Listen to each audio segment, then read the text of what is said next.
Selamat datang di YouTube Sasana Digital. Nah, kali ini kita akan coba ngebahas mengapa penjualan online kita tidak selaris dulu.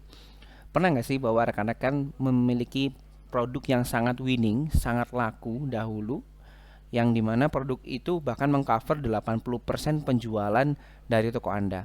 Dan bahkan jika produk itu tidak terjual, akan langsung berpengaruh pada total pendapatan. Nah, ternyata sekarang ini banyak beberapa dari brand-brand penjualan dari produk yang winning tersebut mulai turun. Kenapa dan apa alasannya, kita coba akan bahas satu persatu. Nah, kita pasti bertanya bagaimana hal itu bisa terjadi. Bagaimana sebuah produk yang telah diminati oleh pasar, di mana produk ini sudah market fit, tapi ternyata penjualannya malah turun. Orang-orang jadi tidak suka. Paling tidak ada 3 penyebabnya, yaitu ada diminishing marginal utility, orang bosen atau nek, ada kompetitor yang lebih baik, dan juga ada perubahan tren. Nah, coba kita bahas satu persatu. Nah, yang pertama adalah diminishing marginal utility. Pada suatu produk, pasti akan timbul di mana seseorang tidak akan menggunakannya lagi, entah itu karena bosan atau sudah tidak mendapatkan manfaat dari produk tersebut. Contohnya di sini adalah ketika seseorang memakan satu burger, mungkin akan terasa enak. Ketika makan 2 burger, mulai saya terasa kenyang, tapi rasanya sudah biasa. Apalagi pas dia sudah makan 3 burger, mungkin dia sudah kekenyangan dan bahkan tidak bisa menikmati rasa enaknya dari burger tersebut. Nah, itu adalah gambaran dari diminishing marginal utility atau rasa bosan terhadap suatu produk karena pada kuantiti tertentu sudah tidak memberikan nilai tambah pada produk tersebut. Yang kedua adalah adanya kompetitor yang lebih baik. Tidak bisa dipungkiri bahwa produk pesaing akan selalu hadir di fase apapun bisnis kita. Fase awal atau bahkan di fase paling puncaknya. Di mana kita bisa ambil salah satu contoh, itu produk Nokia yang dihantam oleh produk Android, dan saat ini produk Android lah yang merajai, yang bisa mengalahkan dominasi dari Nokia yang berdiri lebih awal.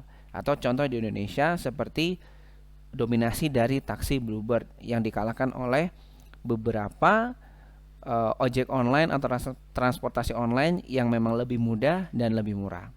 Nah, kompetitor ini harus selalu kita pantau, jangan sampai kelemahan produk kita dimanfaatkan, dan jangan sampai juga peluang pasar yang ada tidak termanfaatkan. Yang ketiga di sini adalah perubahan tren. Nah, perubahan tren ini wajib diikuti oleh setiap perusahaan di fase apapun. Bahkan perusahaan besar juga wajib untuk berinovasi. Kalau kita contohkan pada jenis fashion, di mana fashion dari tahun 1920 sampai tahun 2000, bahkan sampai tahun 2022 hingga tahun depan akan selalu mengalami perubahan. Bayangkan jika perusahaan fashion terkemuka, katakanlah seperti Zoya ataupun seperti Adidas, Nike, dia tidak mengadakan yang namanya inovasi produk, maka orang juga akan bosan. Orang juga akan mulai enek dengan produk-produk yang ada. Nah, begitu pula dengan perusahaan yang Anda jalankan. Jika terjadi penurunan penjualan, bisa jadi hal yang paling besar adalah perubahan tren, di mana memang produk Anda ini sudah tidak relevan lagi dengan kebutuhan saat ini. Apakah itu karena rasa makanannya? Apakah itu karena dari target marketnya?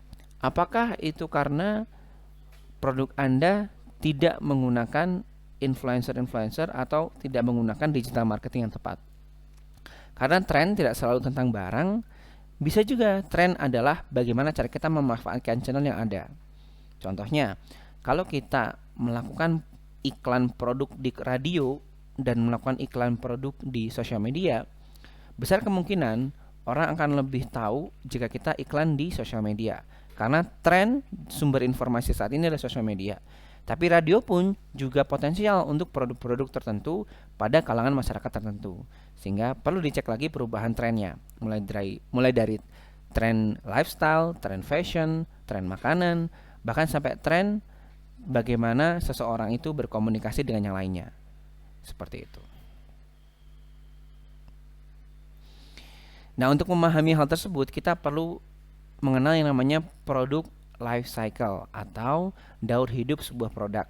Di mana setiap produk apapun itu pasti akan ada yang namanya fase introduction, pengenalan, ada fase growth di mana fase puncak peningkatannya, dan ada fase maturity di mana di sini produk sudah mengalami puncak penjualan dan susah untuk meningkat.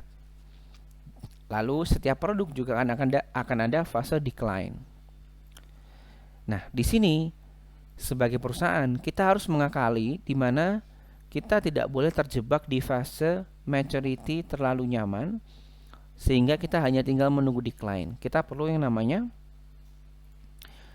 inovasi produk supaya dari fase introduction ke fase growth dan ke fase maturity, kita buat lagi fase introduction baru. Atau kita buat lagi brand extension atau product extension sehingga produknya tidak decline.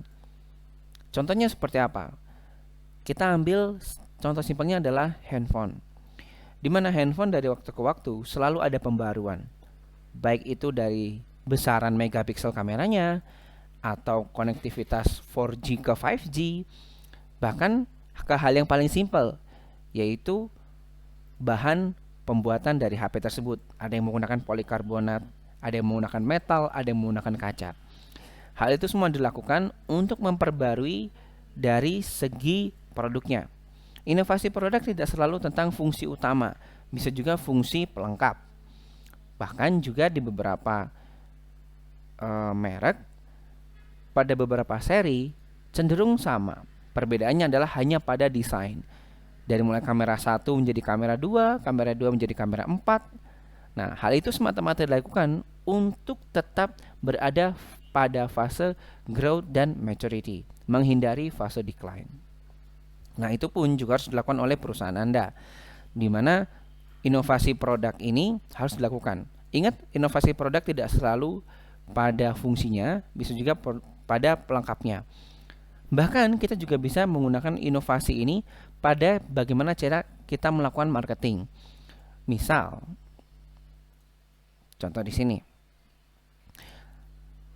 Inovasi dapat dilakukan dengan mengubah bentuk dari benda tersebut. Ada inovasi terkait incremental di mana inovasi ini hanyalah peningkatan fungsi dari mulai contohnya adalah nasi goreng biasa dengan nasi goreng jumbo. Ada inovasi modular, di mana perubahan sebagian produk dan peningkatan sebagian fungsi untuk menambahkan fitur baru. Contohnya adalah kalau nasi goreng, ada nasi goreng ati ampla yang bisa dikirim dan kita menerima pesanan untuk acara tertentu. Itu inovasi modular.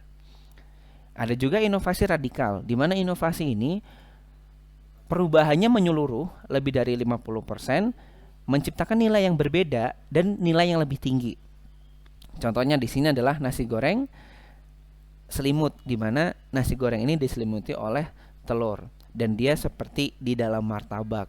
Atau nasi gorengnya dibuat onigiri, di mana nasi gorengnya dibungkus oleh lembaran rumput laut lagi sehingga terlihat seperti bola-bola nasi.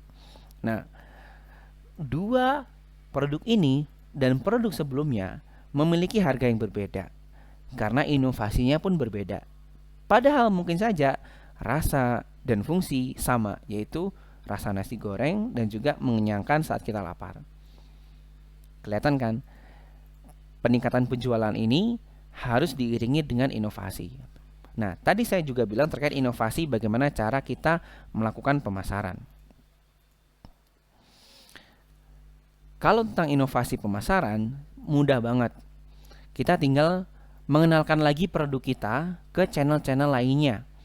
Baik itu melalui influencer, melalui Instagram atau Facebook Ads, atau bahkan melalui marketplace seperti Tokopedia dan Shopee, melalui fitur ads mereka, Iklanku dan Tokopedia Ads.